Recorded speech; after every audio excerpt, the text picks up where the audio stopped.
going to turn the music up.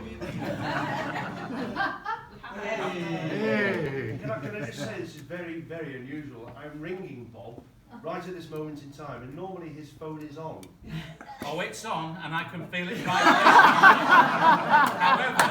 however, on this occasion, my wife has saved me from a fate worse than death by putting my phone on silent earlier when she confiscated it, and I have not got the technical ability.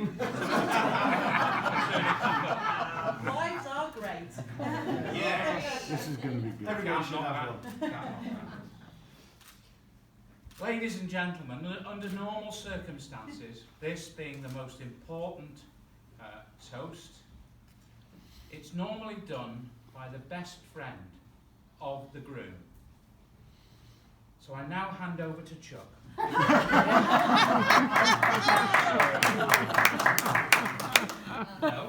No. I'm from another country, but I'm not easy. Martin. No? Ladies and gentlemen, I was of course humbled and honoured to be asked to be best man at Gary and Helen's wedding. We were very drunk at the time.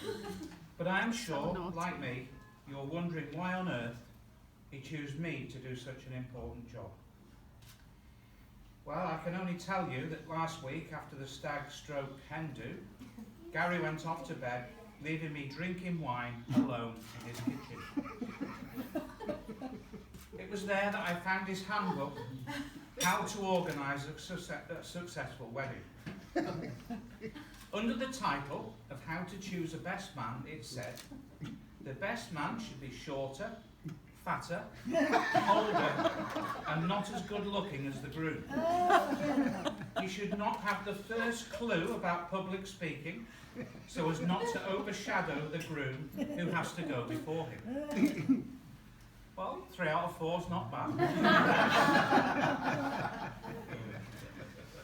Ideally, he should be on drugs, so that none of the guests should believe a word he is saying. But, like the best Boy Scout, he should be prepared and equipped to assist the groom in every case of emergency, such as providing WD-40 to get the ring on. It is, of course, my job to paint as perfect a picture as the groom as possible, while sticking to the truth. A difficult task indeed. Gary spent 23 years in REME. I know REME, it's, as an army brat, I went round the world, the Royal Electrical Mechanical Engineers, serving king and country. No, after the king died, obviously part of his service was spent serving the Queen. He then spent a further 7 years in the Territorial Army, 30 years altogether. I concede that I might look older than Gary, but looks can be deceptive. After his military service, he went into business supporting education authorities, teaching children with severe behavioural difficulties. Gary, though, was better at starting fights than stopping them. So after the funding stopped, he set up a business in Warrington called Quasar, which encouraged adults and children alike to shoot each other. At this time, he also decided to move onto a narrowboat. Before he moved to his narrowboat in Warrington, Gary had lived in Chester, where he joined the Masons. The lodge was strictly temperance, no drinking, perfect ritual, no smiling. Once he moved to Warrington, he visited Dominion Lodge with a view to changing lodges, surprisingly. This lodge encouraged drinking, fun and enjoyment, which is when he met me. Gary joined and eventually became the master. Now then, I was talking to Chuck last night about masonry when he said that Gary was the Grand Master. I didn't like to correct him, but the Grandmaster is His Royal Highness the Duke of Kent. Then again, Gary does like to big it up a bit. It was while Gary was master at Dominion that he met Helen. They met on some website. I think it was called Plenty of Drink, or Drink Like a Fish. It was one of those. Their first date was a coffee at Quasar, which consisted of Helen climbing 3 flights of stairs and having a coffee while Gary was at work, and then being told he had to dash off to get to lodge.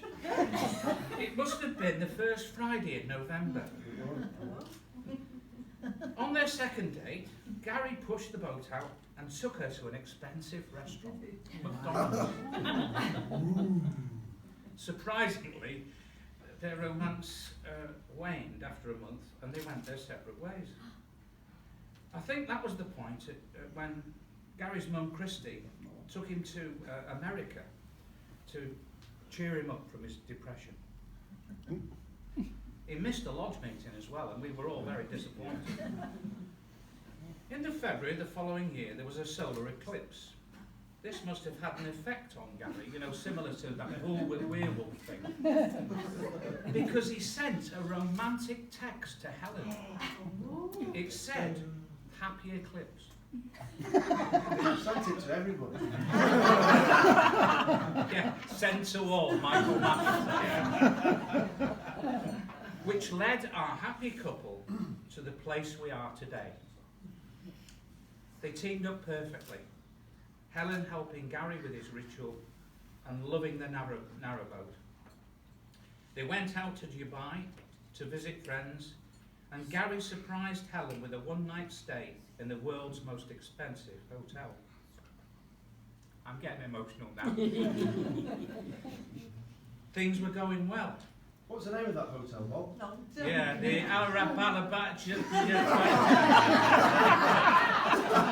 the Barji Palace in Dubai. Yeah.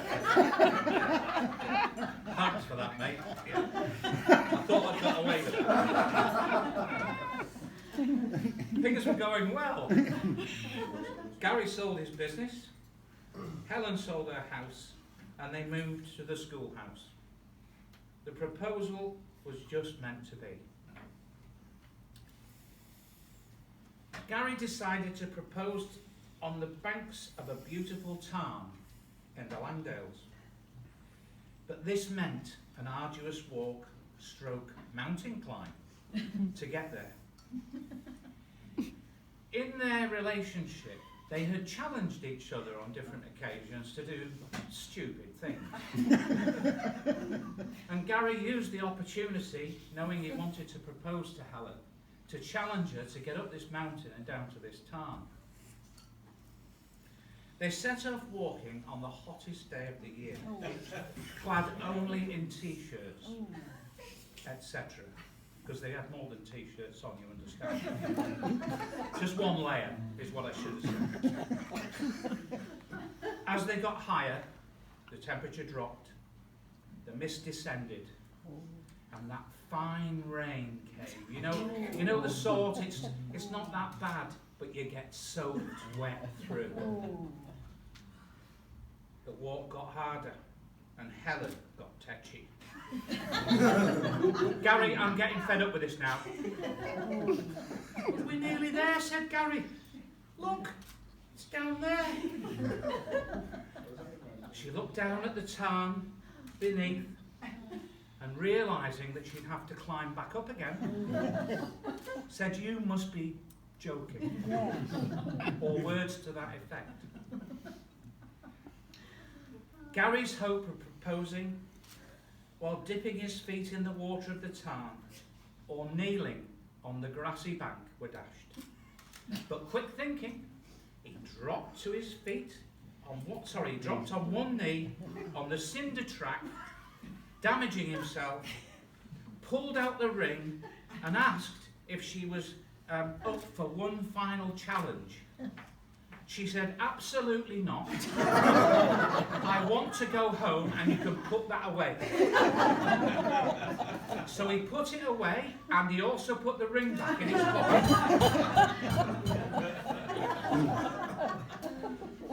Anyway, they had a conference and eventually she was placated, accepted, and put on the ring, which was the size of a life raft. Because our hero here didn't know her ring size, couldn't find it out from any of her friends, so he just got the biggest ring he could possibly get. Would have probably have fitted round a massive central heating pipe for the QE2. Helen was very proud of the ring and didn't want to take it off her finger, so she had to reverse herself down a mountain, fist clenched so as not to lose the ring, and holding it in a higher position so that should it drop she'd see it go past her nose. 3 hours it took us to go. Yeah. And walked all the way back.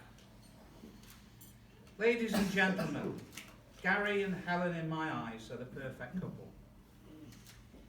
Kind, considerate, loving, warm and generous. Have you written this again?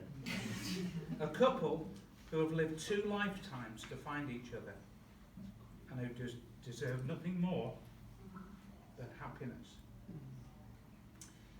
Life is what happens to us while we are making other plans. Ladies and gentlemen, please rise with your glasses. The toast is the bride and groom. Bride and groom. Thank you, everybody. Right.